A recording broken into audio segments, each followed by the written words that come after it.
प्रणाम।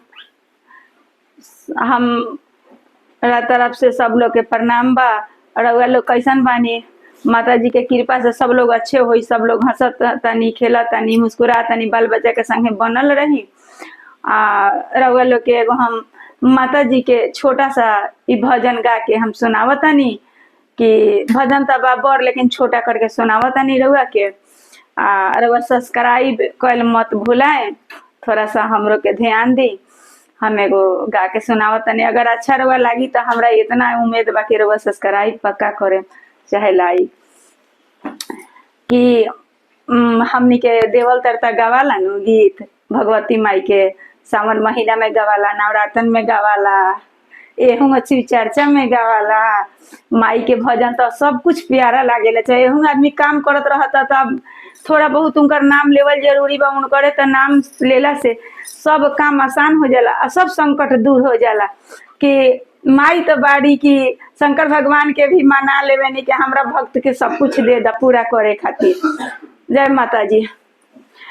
अरे दुलरी माई दुलरी माई दुलरी, दुलरी माई दुलरी माई दुलरी।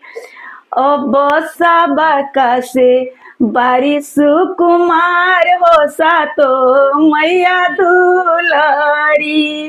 अब सबका से बारिश कुमार हो सातो मैया दुलरी। दुलरी माई दुलरी। अब निमिये ठैया झूलेली झूलाना हमार मैया दुलरी। अब निमिये ठैया झूलेली झूलाना हमार मैया दुलरी। दुलरी माई सुनारी। अब सबका से बारिश कुमार हो हमार मैया दुलरी। दुलरी माई दुलरी। मोलिया ले अइले फूल के हार हमार मैया सुनारी।